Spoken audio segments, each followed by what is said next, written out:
What is up, y'all? Welcome back to Live Good DyNasty, our fun-loving podcast where me and my buddy Arlen here get to chit-chat about things that we chat about anyway, but y'all get to listen in and tell us how we're doing. So we're back to you again this week, just jumping into a couple of awesome things that we want to cover. We're finally out of the rankings world where we actually had a lot of fun going through all of the different positions, QBs, and reluctantly wide receivers over the last few weeks. But we're finally jumping into some fun conversations where we're going to talk about some curiosities that we have going into this season and one fear that we both have going into the season. So we're going to jump into that. Well, we're going to also have a quick conversation about a player that we wish we had on our teams, and we will get deeper into that discussion I talked about a little bit earlier. But before we jump in, Arlen, how you doing, man? I'm doing great, man. I'm excited to kind of take a break from the ranking piece for a moment and talk about just the fun stuff of fantasy, because some of the things that I'm curious about are both for like this year, but also in the future and how like the dynasty landscape changes. So I always like these side conversations that lasted a little bit longer in general than a top 5 ranking or top 10 ranking of we've done QB, running back, and wide receiver so far. Yeah. And, that's kind of the part where we get to nerd out a little bit and we had some fun. And don't forget, folks, as you listen to these, please go back, like and subscribe these guys. Let us know, even if you don't like it because you watched it. And then let us know what you thought about our rankings overall. We broke them up for you, so it's a little bit more digestible, 10 through 6, 5 through 1 on each one of those one of those groupings. If you want to jump to a certain one, you can just jump right to a certain player and see if you want to call us out on anything or if we left anybody out. We had a pretty spicy exchange with some folks about Devon A channel a few weeks ago, so that was a lot of fun. Yeah, so we definitely appreciate the comment and engagement, so please jump in there, let us know what's going on, like and subscribe, and help us on our journey to 100 subscribers and check it out. We really appreciate everything y'all are putting into it. So with that being said, let's just jump into this thing. You and I have been playing fantasy for a while now together. We've learned a lot about how we manage our teams, and I would like to say that some of our decisions are dictated by what we think the other person likes or wants sometimes. So with that in mind, we'd love to chat about this next piece. Which was one player you wish you had on your team? And Arlen, let's start with you, man. Yeah, I mean, we definitely do make choices based on each other. I think I had tried to overpay to try to get Kirk Cousins because I heard you might be going after him just the other day, but it didn't work. And I did not want Kirk Cousins. The person that I do want on my team is Nico Collins. I think that his situation is muddy right now, so it kind of put it to a position where you can get him. Unfortunately, the person in our league, I feel like they believe the same thing I do, which is Nico Collins is a possible tier 1 or 2 star in the near future, especially if Diggs leaves. I don't think that Diggs is going to be threatening him too much this year, but in general, you can only dish it out to so many people, and I believe in Tank Dell a lot. I think that Nico Collins, though, is at another tier than the other two, especially for where Diggs is now in his career, and it's going to be fun to kind of watch. And a lot of the reason why he's on this list is I've been trying so hard for a year to get him, and it's just been no. Yeah, that's I'm with you. I understand where that's coming from. I think that you can probably in not situation that you're dealing with today, but like he's in a world where you could probably get him cheaper than he's worth, just because it's so muddy there and there's so many different pieces. Was last year even real with how well the Texans came off the board last year? And then I think I mentioned in our last conversation that I prefer Tank Daniels in his current redraft. Tank Daniels, man, my brain is on my player Tank Dell at his current ADP in redraft. But in Dynasty today, if you can get your hands on Nico Collins, I think you got to win because your boy Diggs is on his way out and on his way down. He's probably already causing drama about how much he's going to get the ball share this year. So we'll figure that out. For me, this is no secret, at least between you and I, and then no secret based on some of our previous conversations. But I really wanted Jayden Daniel on my team this year when we went through the rookie draft. It would have been way too early to get him at 4. I couldn't get a single person between 4 and 11 to bite on a trade for me to get Jayden Daniel earlier. And obviously he did not fall to 11. But somehow, miraculously, you were able to pull off a trade to get him. Yeah. After shared with you my interest in Jayden Daniels. I'm sure you had Yes. interest in him as well. So I'm not saying you did that specifically to spite me. It just feels that way But sometimes, Arlen. I feel like if there's a tie break in mind, breaking my heart, I feel like is a part of your decision-making process. I've often used it as a selling point to others who feel the same way in the league. Yeah. So this is kind of what I figured out, right? And I get it. I was just talking to one of our other league mates this week. Like, I get it. No one's gonna want to trade with me right now. No one's gonna want to touch like helping my team in any way, shape, or form. Having 2 wins and the only league champion that's ever existed in our league. I mean, that's fine. I get it. I'll have to come up from the bottom, knowing that I'm on the back end of the peak of some of my team, and I've made some decisions this year. Yeah, so probably gonna have to deal with silver. But like I said, your team is the one that should have the target on its back. If any of our league mates are listening right now, his team has been built up to be a championship team this year. And if he doesn't, I don't know why he plays fantasy in the first place. But honestly, I've been in the playoffs too many times in too many leagues to have so few trophies. But I want to throw out just a quick bonus just to see if your quick take, 20-second take on it. But Pitts is a player that I've also regretted trading away earlier in the offseason. I knew I was trading him low. I was one of the few people who believed in him in our league, at least. And I'm getting a little bit more excited and interested in what they're going to do with him. I know that they went 11-man. Not very often. They would put 2 tight ends in too much. And they were more successful with 11 men. You get the new offensive coordinator in there that we'll talk about in a little bit. And this can become Pitts' show, along with the obvious of London and Bijan. And he can survive and be a top-tier tight end with both of them. I think a part of me just hopes so much for those guys that this is their year that I don't want to say it too much, that I'd put the bad juju in the air. Pour one out for Juju, by the way, getting cut this week. But I didn't hear that. I didn't. Yeah, Juju got dropped by the Pats. But anyway, I don't want to put that into space. But yeah, I think this is the year for Pitts. I mean, we've seen that he could have 1,000-yard fantasy season, right? That was his rookie season. Yeah. We've seen how Cousins can lean into that, right? And the way that this offense is going to open up, and I'm going to talk about this here in a little bit, so I don't want to dig too deep, but I just see that it's in the cards for Pitts to be able to have that comeback season that we all thought has been in the works year after year. Yeah. I think this is the year where it has to happen, or if it doesn't, then maybe he isn't what we thought he was. What he thought he was. Let's transition. It's very clear. Yeah. Sorry, go ahead. Let's transition and start with you on. We're going to talk about some things that we are curious about. We really want to see how it plays out, know the answer to it, and we'll speak to a fear of ours as too that we want to find out, peeking through our eyes in a horror movie because we're scared of the result. But let's kick it off since it's on that same thought. The coaching carousel impact specifically, we can go into Atlanta a little more detail too, but I'll hand that off to you. Yeah, so one of my curiosities for this season is the impact of the coaching carousel, right? This is always the interesting part. Year after year, there's always, the doomsday for coaches the day after the playoffs start or the day after the last day of the season. And you're like, oh man, all these openings are happening, or maybe those interim coaches that are still sitting there, are they going to keep the job? And that always has a huge impact year after year, or can have a huge impact. And I just feel like there's a few that happen this year that will make a really big impact for the positive or negative to the fantasy stats specifically for their teams, right? I'm going to talk about a couple of these, but I think about the changes that are happening with the Falcons, with the Panthers, right? With Dave Canales being out there and what he's going to be doing, how he's worked with quarterbacks to make them more successful in the past. Thinking about Baker, his work with Geno, getting a career out of Geno at how old was that kid at that point? Sure. Not a kid anymore at 30, right?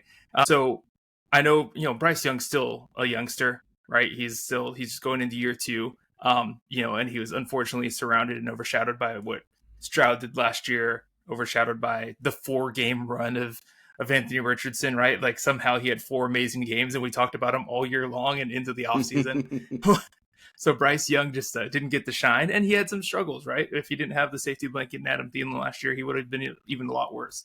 But this year, just knowing the creativity that's out there, knowing how Dave Canales has worked with those quarterbacks in the past, I think that could really, really, really help support what Bryce Young can do. And then they really worked a lot in this offseason to shore up that line, got him some additional safety blankets. They got Deontay Johnson down there now, who's, I think, an upgrade from what they had before. And then they drafted Jonathan Brooks. And I know you don't like him. I know you hate on him a lot, but for me, Chuba Hubbard being there is still a decent support for Bryce Young, since Jonathan Brooks probably won't be starting the season. So I just wanted to call out, like, that's one of the examples that I have. So that's just an example of all of the things that are out there with the overall coaching carousel. But I did want to lean into one specific change as my second curiosity. So I'm going to go for two here, unless you want to take your next one. All right. So my second one is more about an OC change that happened. So Zach Robinson coming over to the Falcons, and this is what we're starting to talk about with Pitts. When you think about what his influence can be there, coming from the McVay system, right? And then he's getting a quarterback in Kirk Cousins that came from Stefanski, who also runs kind of a McVay system, who'd be comfortable and familiar with some of the schemes with what he's hoping to run there. I think there's going to be a lot more opportunity for our three guys that we're all really worried about, who we have high expectations for over the last 3 or 4 years, for some of these guys. And I think this is the year for them, because this is the style of play when you think about what they were able to do with the Rams for our guy Puka Nacua, or any running back that was there, including your boy Kyren, right? And what that looked like. What more can they do? Like, if they're able to do that with those players, what can they do with Pitts, with London, with Bijan going forward, right? They're going to get a fresh and dynamic approach to the offense. This isn't Arthur Smith's Falcons anymore, right? Falcons schemes are really an emphasis on speed, shift, kind of a controlled chaos. And when you got three young, dynamic playmakers, I think this just opens up all of the cards. I'm just like praying and hoping that Kirk Cousins' leg injury, like, it's on his plant leg, which makes me really nervous for Drake London, maybe, or for some of those longer deep passes. But for me, selfishly, maybe that means a lot more work for my boy Bijan and your boy Pitts. And Pitts too. Like, Pitts was targeted way further downfield more consistently than he should have. He should have been used more across the middle, and maybe that will give a lot of reason to do that, other than it just being a better suited for tight ends. I heard an interesting fact. I think it was Kyle Borgognoni, one of the producers on the Fantasy Footballers, and he brought up that since there's no offensive coordinator in place that was in place in 2022. I think there was one technically that got hired right before the season began in 2022, but it just such an interesting, blew my mind, of like no offensive coordinator that was in place in 2022 other than the one who got hired right before the season. I forgot what team it was for, but is actually in place now. So that turnover can completely change how that the NFL is running itself. Some due to promotions and moving on to other opportunities, and some just getting kicked out. But just an interesting tidbit on that as we look at the new ones coming into some of these teams that we're really hoping for some big changes on. For mine, though, I'll move over to mine. That the new Kickoff is, and not just like observing. I've had a chance in the preseason games to kind of watch what it looks like. What I'm really curious about is specifically how it touches our approach to fantasy football players and scoring. Before Kickoff return yardage it's not a standard right now, because it wasn't often that it would happen. It was too kind of sporadic, and it wasn't something you can really predict, and it wasn't the top players that were really taking those kickoffs. So one, I'm wondering if with this being less of an injury risk, do top players take them more? Now with it being like an opportunity to actually grab it instead of wasting your time going out in the field and get kicked into the crowd, now will people want to make that play off more often? I think the Chiefs are speaking to how Butker probably won't do kickoffs that much anymore. They're looking at one of their defensive players who can kick the ball, that has been used as a backup, but can tackle. And they're going to rely on the kickers to be defensive players now too. So how many teams are not even going to use their kicker as much as they otherwise would? So there's just how it changes football as a whole is huge. But I think how we look at kickoff returns in fantasy football and how involved they should be in fantasy, I can see changing. We had somebody in our league want to vote to add in kickoff return points, and I'm not against it, but I want to observe it for this year, because that might just be a new norm soon if all of those things I spoke to actually happen. Yeah, so kind of two things, right? So one, first off, I got to get this out of the way and just ask you a quick question. If this works, does this like turn your page a little bit on how you feel about about kicking in general in No. in the NFL? No, it doesn't, because I still think the other things outweigh it. So you shouldn't have to kick a field goal. You shouldn't kick an extra point. You shouldn't punt. So just take the ball wherever, or just have someone throw it.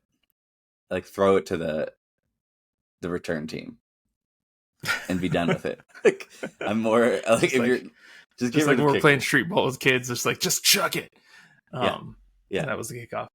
And then I don't think we've seen. I mean, we're barely into the preseason, but I feel like the teams are going to be holding so much close to the chest with how they're going to play this before the season starts that like we haven't even began to see what it's going to look like.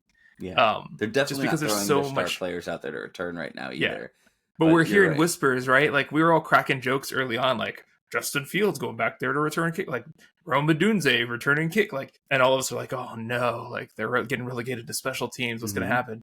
But to your point, they want their playmakers out there, some dynamic player that's going to be returning kicks because there's so many possibilities and so many like new layers of trick plays and strategy that will go into this. So it'll be interesting. It adds a fun dynamic into a already extremely dynamic league. Like that wasn't the NFL's problem. That's baseball's problem. Figure out new ways to make that fun.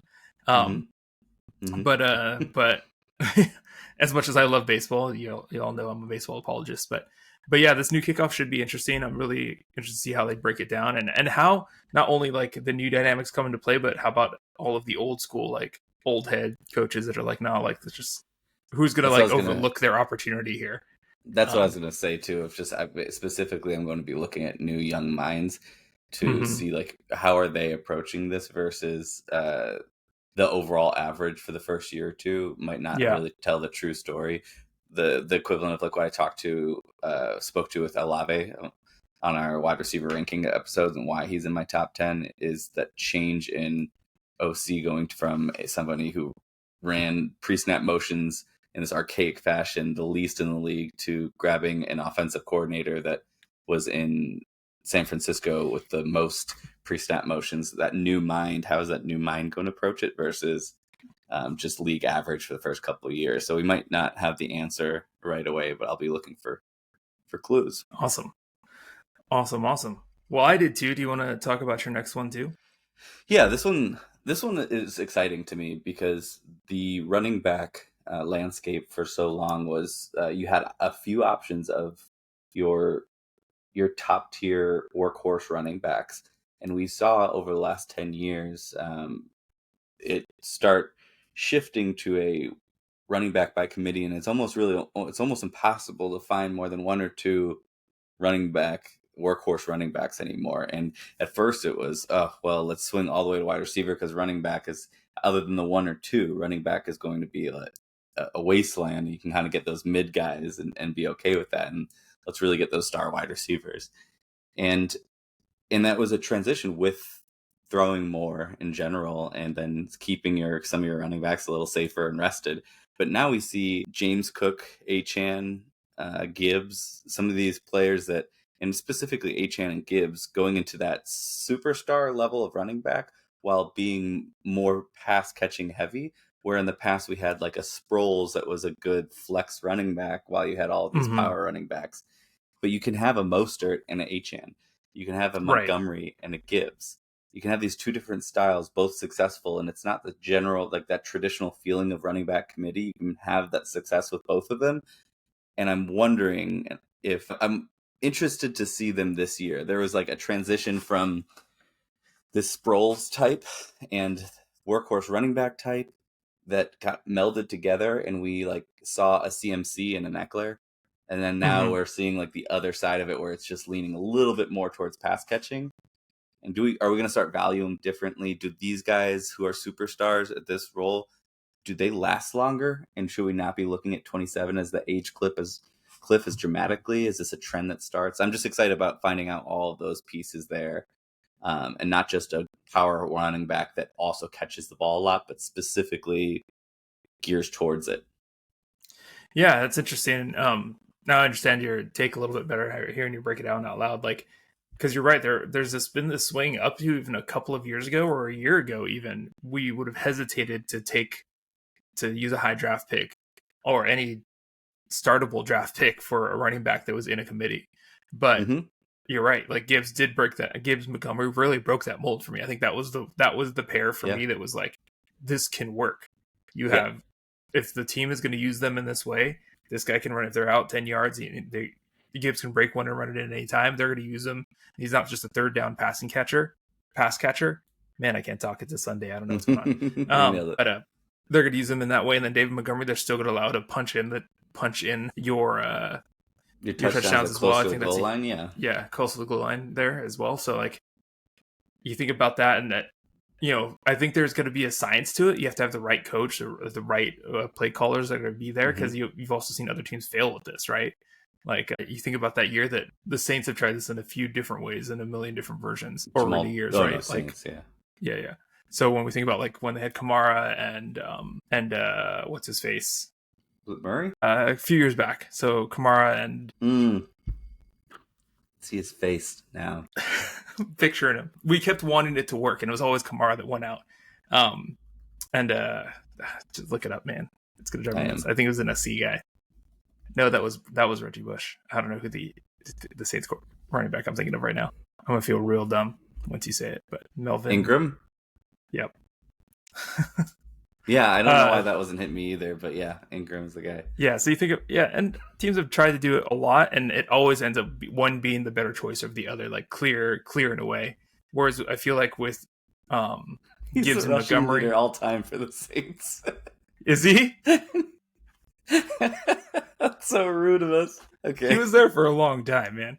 Did he? And then he had a stint with the Ravens, right? This is all embarrassing. We're just gonna embrace it though. Light us up, comment section. Let us know. Anyway, just threw ourselves under the bus. He is still on the running. Anyway, we're gonna keep this train rocking, but I do think that there is a swing with the running back position where you can feel better and better about that. And it's gonna be interesting to see what other teams try to figure that out this year, because those are two great team examples that you're talking about there. I can't believe that this can't be true. Yeah, I'm gonna ask Chatty because I think this is lying. Okay. All right, as you do that, I'm gonna jump into my next curiosity. Let's see if anything else on the running back. I apologize. My mind is blown. All right, well, we're starting to see this. Every year there's going to be darlings of the rookie class, and Caleb Williams has been set up to be that guy this year, right? We've been talking about him for 2 years now, and media's been going crazy about him.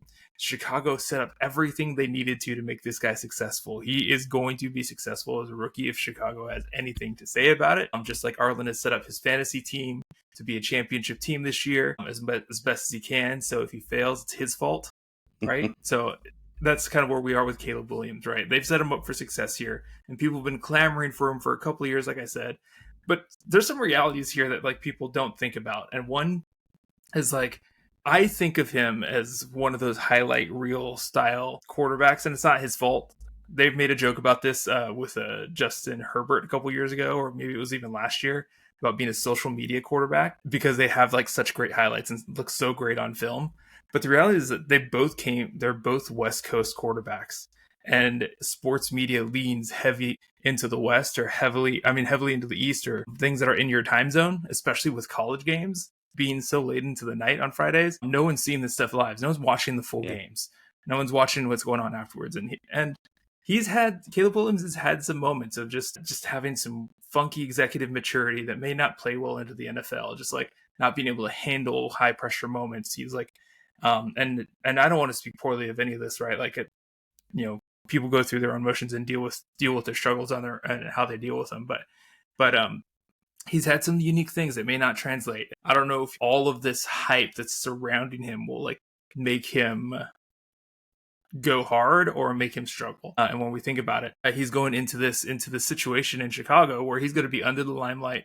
High expectations are there. He did not handle losing well. And so if these guys come out and they're not successful pretty quickly, we'll see what happens. But they set him up to be a winner. So I'm just wondering what my curiosity is. Is the hype real? Is Caleb Williams going to be successful? And I know that's not a super hot take because everyone's eyes are on him, but being a fan of SC and being a fan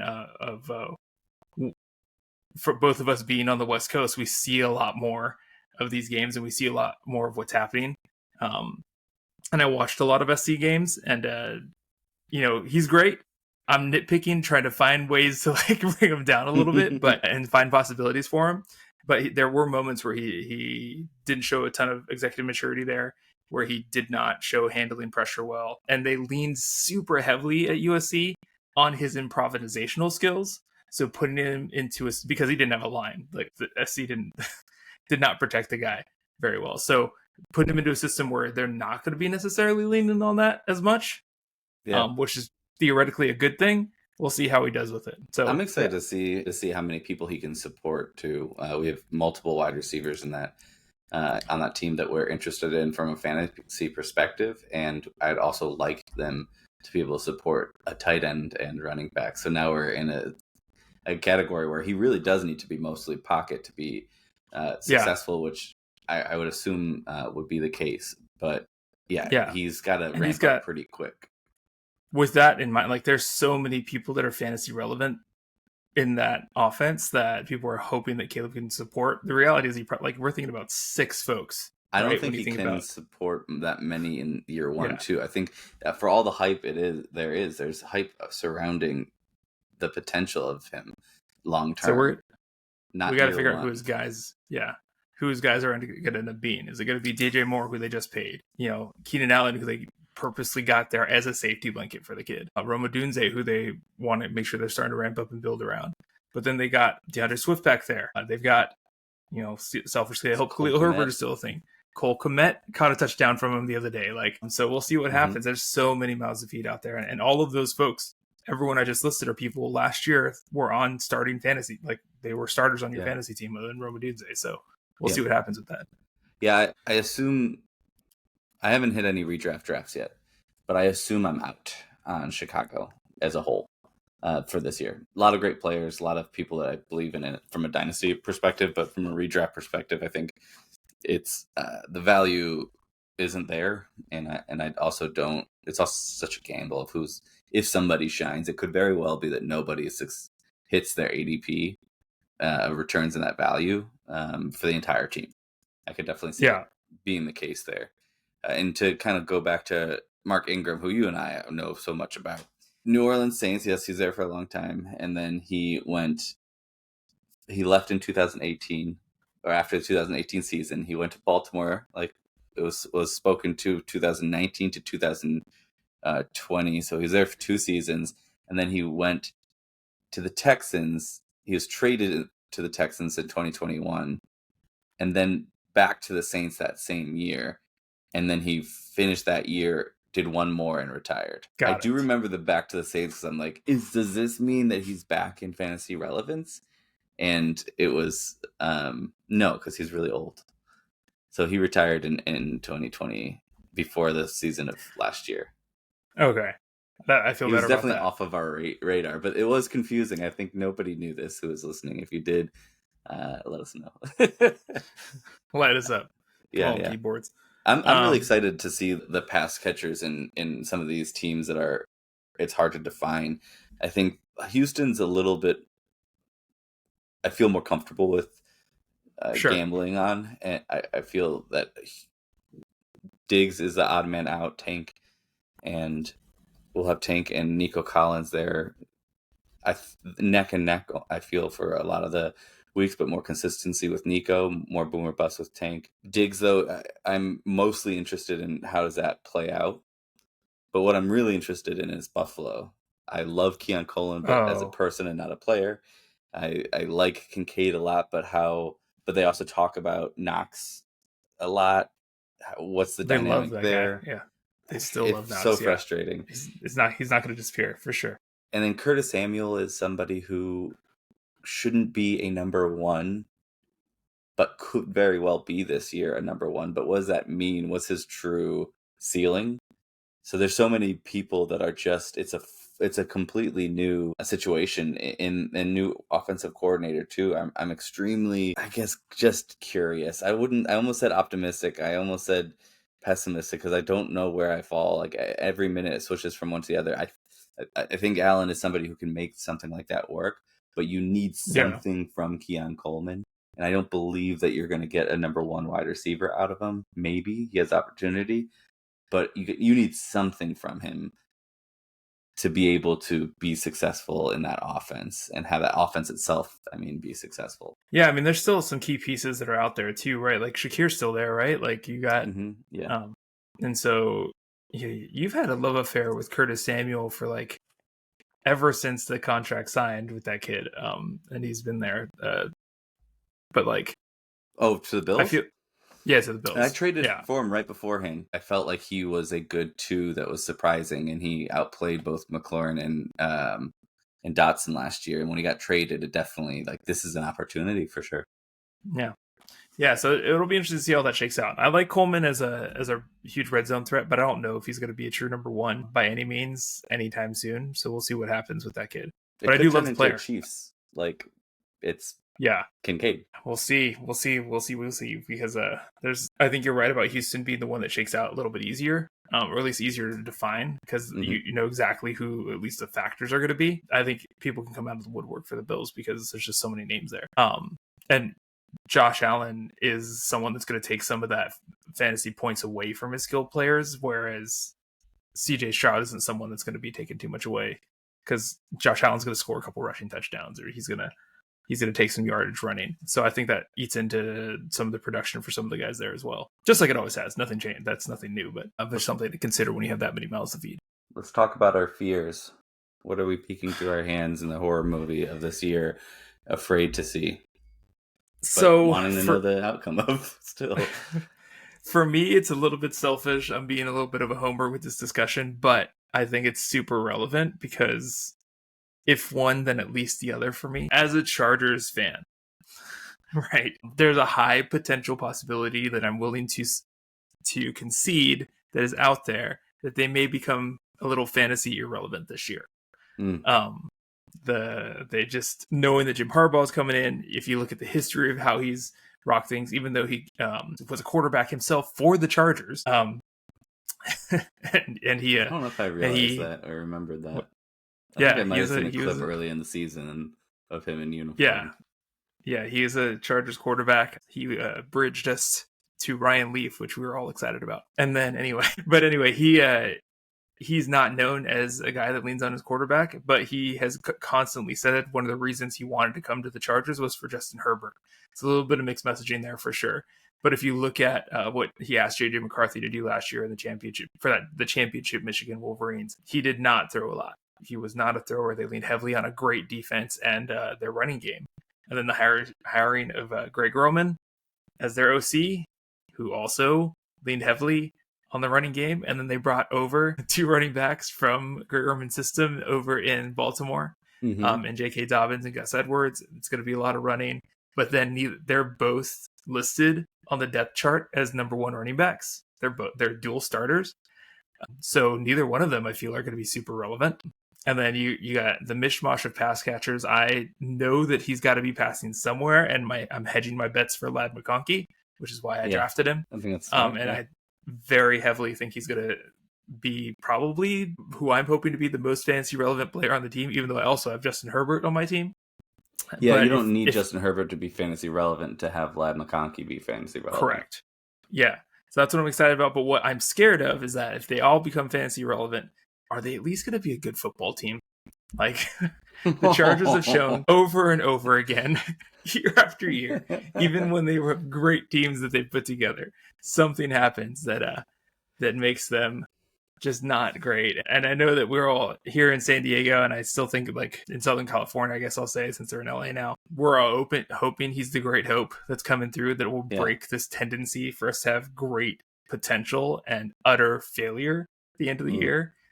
Double click into Brandon Staley's collapse 2 years ago in the playoffs against the Jacksonville Jags, leading halftime by 21 points, losing the game in the end. But anyway, are the Chargers at least going to be a good team?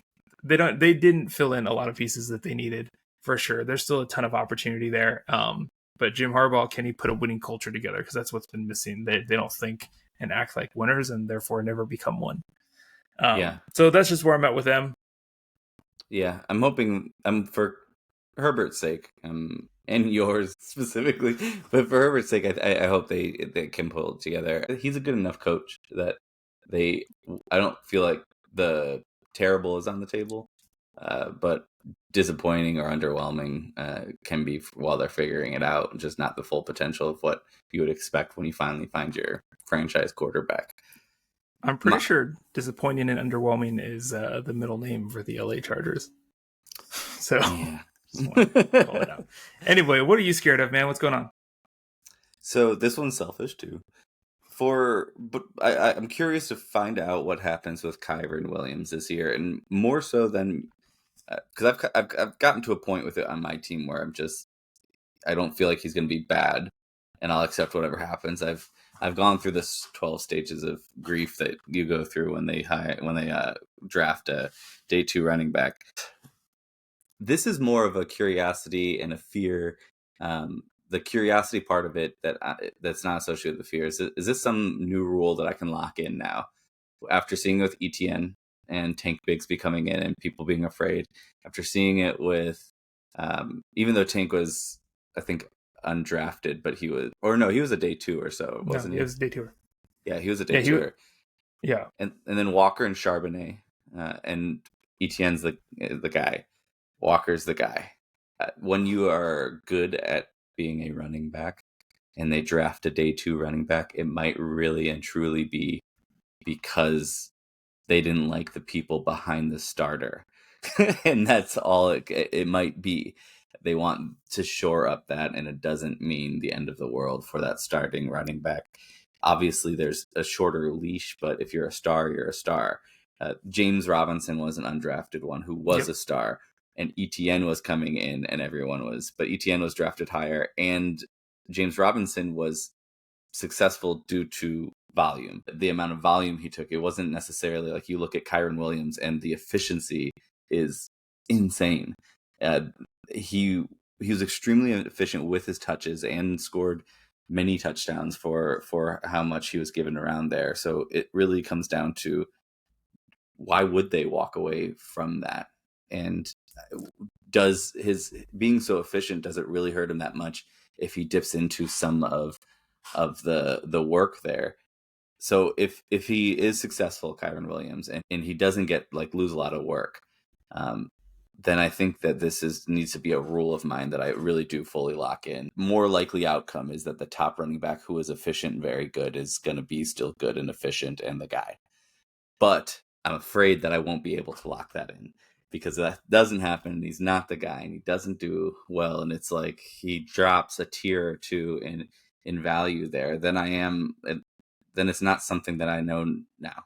It's not something that I now know. It's not a rule that I can bet on in the future with other running backs when this happens inevitably again.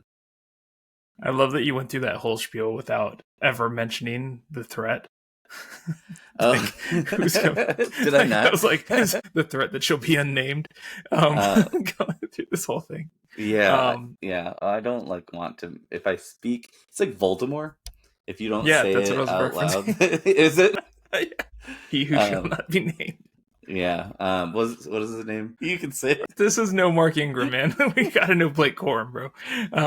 Yeah, I know. He's decent.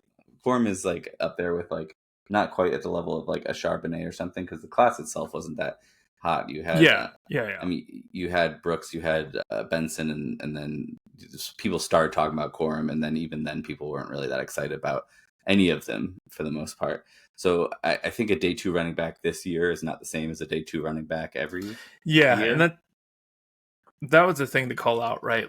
We were talking about most of the running backs leading into the draft not being first round running backs, right? When we're thinking about just the draft capital about this whole class.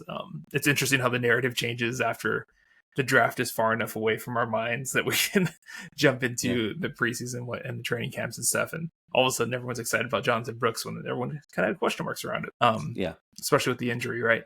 So I think we talked about this a little bit early on, but Kyren should be good. People still are high on him, even in redraft right now. He's still up there for, I think you had him was he in your top 5? He was at least in your top 10.